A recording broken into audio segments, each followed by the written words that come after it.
In my last video here, I shared with you how I lost 25 pounds with PCOS and insulin resistance without cutting anything, without starving myself, and without medication or supplements. For context, if you haven't seen that video, you might want to go check it out first before you watch this one. Today, I'm getting real about what symptoms actually improved, which ones I'm still working on, how long it took me to get to this point, because I know I'm not the only one out here struggling, and I want you to know that healing or even reversing your PCOS isn't linear, and you're hearing it from somebody who's experiencing it firsthand. When you talk about symptoms with PCOS, at some point in time I had them all, and these are the top ones. I used to miss periods for months at a time. In the moment, I'm like, this is probably kind of nice because I don't have to feel the pain, but not good. And when the periods do come, my average period length used to be 10 to 14 days. And there was this one time a couple years ago when I actually had a 34-day period. Meds wouldn't work. I remember in high school, I used to literally spend more time at the nurse's bay than I did in my classrooms. Having numbness and tingling in my feet, which is a sign of prediabetes, and those things scared me. And I'm not going to try and pronounce this word right here because I can't, but pretty much it's just dark patches on my skin. So my neck used to be so dark, and I remember one time my mom thought that I just wasn't showering good enough, and she went to town on me, and she was like, it's not coming off. I had no idea at the time what the heck was going on, but my neck, between my boobs, under my arm, like my joints, like it was bad. And the next thing is chin hair. And if you come close enough, I literally just have one strand right here. Is it showing? I think it's showing. I only have one strand right now, and I refuse to cut it because it's a part of my story and it's fine. I'm not ashamed of it. They come and go. I'm still working on it, but I can deal with one. I can't deal with multiple. Then the infamous weight gain. 30 pounds packed on quite fast, but overall I gained over 50 pounds from PCOS. Fun. And then there's the cysts, something that not everyone with PCOS has, but the cysts were really bad. I remember when I finally got a diagnosis, and when the doctor, she was doing the scan, she was like, whoa. And I'm like, whoa, that's not a reaction you want to hear when somebody's looking at your feminine organs. She's like, this is bad. And I'm like, okay.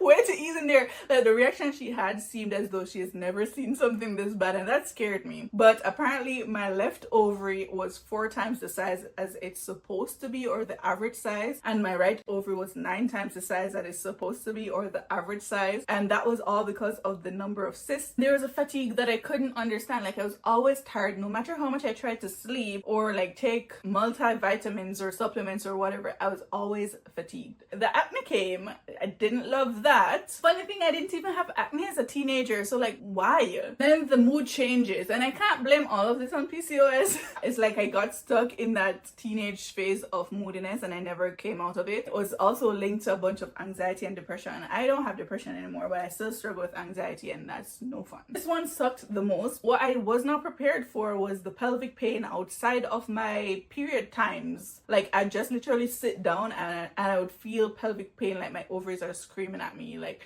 those were not fun. Anyways, now that you know how my symptoms are, like, maybe you're feeling a little bit more validated, a little bit more seen, a little bit more understood and related to. What has improved, you may ask? I know you're curious. I know you want to know. Yeah, I want to tell you. So the biggest one, let's start there. My periods. Yes, they're regular. I haven't missed a period in the past, maybe I want to say 8 months. Well, it's not the kind of regular where you know that it's going to come on the 14th of every month. It's not that regular, but I can use my app to track, and I can tell you the week that it's going to come. Sometimes it comes exactly on the day that's predicted. Sometimes it comes like 2 days before, 2 days after. My last one was 2 days late, but I knew it was coming, and I wasn't dying with pain a week before it came, which, like, hello. Energy, especially on days when I go for a walk and I have my full everything on, I eat clean, I get movement in. When I go to the gym and I come home, I feel like a brand new person. My energy has been through the roof, and this is without supplementation. This has just been from my nutrition, from my movement. Those things, they've been working, okay? But you know what was horrible? The pain. I haven't had pain in months, and I had a break from having pain for a couple of months, and I don't know what I did wrong. I think I probably slipped up on everything that I know I'm supposed to do, and I had like 2 months of pain, and then now it's back to no pain. Like, and there are a few things that I've done outside of the things that I've listed in this video for PCOS that has helped with the pain management. And if you're interested in all those things, how I manage my period pain when I used to have them, problem, then I'll make a video on that. So just leave a comment below and I got you, girl. Another thing that has improved is my weight, because I gained like 50 pounds with PCOS and I've lost 25 of those without even being super consistent. And I'm not done yet because I'm not at my goal weight, but that's a big improvement. Feeling feet and numbness in my feet from getting to pre-diabetic stages, like getting my insulin under control and having those symptoms go away, that's been a big plus for me. I didn't even have acne as a teenager when everybody was like going through their acne phase, so having it as an adult, I'm like, what the heck are you doing? There are a few products that I've used to help with this outside of just my holistic lifestyle changes. If you want to see that video, then let me know, leave a comment below and I'll make a video on that as well. I would feel pelvic pain and I would know that it's my ovaries being inflamed, and I haven't had that anymore. Like, I can't tell the last time that I've had that where I'm like, yep, here we go again. And it used to be so bad that when I would try to sit down, I would feel it. And I haven't. I honestly can't. Now that I'm thinking about it, I'm like, yeah, it's been a minute. I can't tell when was the last time I felt that. So that's a good plus. So for the 25 pounds, I know you're going to ask, how long did it take for you to do all of this? Now, mind you, I've been super inconsistent. And when I said not like just on me, it's because of my leg injury. And a big part of my recovery or reversing my symptoms includes going to the gym or doing strength training and doing like daily walks. And sometimes I can't because I can't walk like at all, moreover to go do a 30-minute walk in the middle of the day. And so it has taken me I want to say a year of me doing these things. If I was supposed to be very consistent, because the bulk of it is within like a 3-month period, and I will probably put a graph up here of my weight tracker so that you can see that it's not very consistent, and sometimes I go like down to the dirt of consistency and then I pick it back up. So I believe you will start seeing changes in your symptoms after 3 months of being consistent, but at 6 months you can really see a difference. That's my belief. So the changes with the dark spots on my neck and underarm, the ones between my breasts, they're still there but it's a lot lighter, but the ones on my neck, those were the first to go, and it took about 3 months for me to see those to go away. The painful periods, after about 3 months of me being consistent with these things, I could see the difference. I did start losing weight after a month of me implementing these things, the fasting, the eating properly, the exercising, but for me to lose all that 25 pounds, it took quite some time. And that might just be me, and it might be a lot different for you when you can fully commit, but I'm just being real with you. For the tingling feet and reversing like all the things that were like pre-diabetic symptoms, those took me about a month to 2 months to actually get them completely gone, but I could feel differences within a few weeks of me doing the things. And maybe that's because I took a more drastic approach to do like a reset before I started doing the things. So for those, I know that sugar and carbs are the main culprit, and so I do like a detox. So I would do like a 24-hour fast before I went into like the healthy consistency strategy period, if that makes sense. And that reset would kind of give me and my body enough time to use up the sugars, the insulin, all the things that are within my body already, and then I can just start afresh. And I think those have been most impactful for me. If I didn't do like those periods of reset, I'm not sure how long it would take, but within a few weeks I could feel the difference, see the difference. A lot has improved, as you've heard, but I'm still struggling with a lot.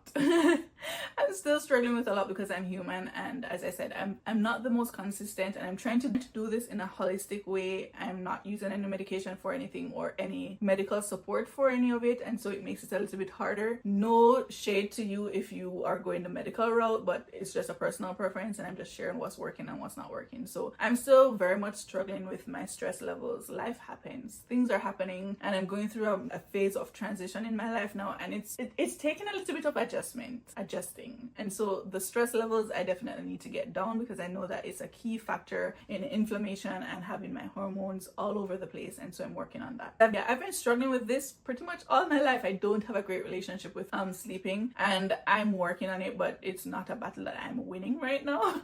Maybe I need to be a lot more intentional, especially since I'm waking up at 5 a.m. on weekdays, and so I need to be in bed by 9 so that I can get enough rest, but I'm working on it. But for right now, I'm still still pretty much struggling. I'm also pretty much struggling with the cravings that come sometimes, especially around my period. It's not as bad as it used to be. I'm going to be very honest with you.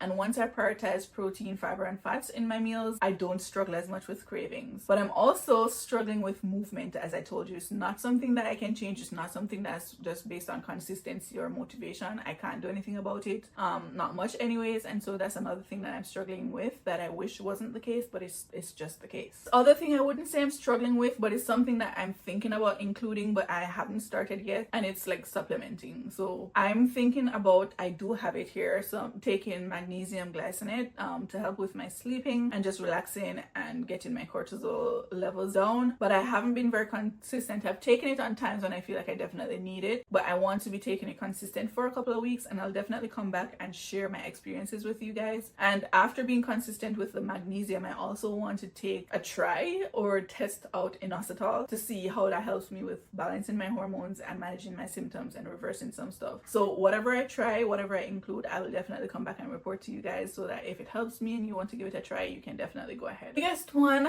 that I don't like admitting it, but the biggest one that I'm struggling with, and I know I'm not the only one, is the fears that come around fertility. Like, I know so many people who have PCOS and who have had kids, but I don't know, the fear is still there, and I don't think until I actually, you know, get to that point, get pregnant, have the kid, and the kid is okay, that I'll be like, oh, it's fine. But for right now, I'm very much struggling with this, and the thought of it not being something that is possible for me. If you know me, I love kids and I live for my nieces and nephews, but I want my own. That's just it, and it's something that makes me quite emotional, and so I won't get into it, but that's one of the biggest fears that I have, my reversing and my entire PCOS journey. Okay, let's move on. If any of these things resonate with you, let me know. If you're having any of these fears or challenges, or tried any of these things that I've tried and they work or didn't work for you, leave them in the comment section. If you're trying anything else that's working that you feel like would work for me or anybody else, leave that in the comments too, because you never know who you're helping in the long run. If you could take one key thing from this video, I'm going to say prioritize your health, prioritize your protein, your fats, and your fibers for PCOS girlies. You don't have to restrict anything else, but ensure that you're prioritizing those three main food groups, and then ensure that you have movement going. So movement can be walking for 30 minutes per day. Out when there's sun is the best time because you're getting vitamin D, but if not, that's fine. Just ensure you're getting movement. Strength training is also going to be the best thing. 3 to 5 times per week is going to be chef's kiss. You know, no matter what you decide to do, just be consistent. Be consistent, give yourself grace, and give yourself time for your body to start accepting the things. And if you're doing something and it's not working for you, just stop. Not because it worked for me or worked for somebody else means that it will work for you. It's all just a testing period, and you just need to try some things, be consistent with it for a few weeks to a few months, and see if it works for you. If it works, keep it. If it doesn't, that's it. Yeah, that's it for right now. Comment below and let me know what symptom you struggle with the most, and what you're doing to try and help it. Or if you're not doing anything, that's also okay, but still comment and let me know what symptom you're struggling with the most, because everybody's body reacts differently even when we have the same chronic illnesses. So yeah, that's it for this video. Check out my other video right here. Subscribe if you haven't, and if you like hanging out here, like, why wouldn't you want to? Anyways, I'll see you guys next week with my next upload, but until then, just remember to do something today that will help you to be a little bit better than you were yesterday. Bye bye.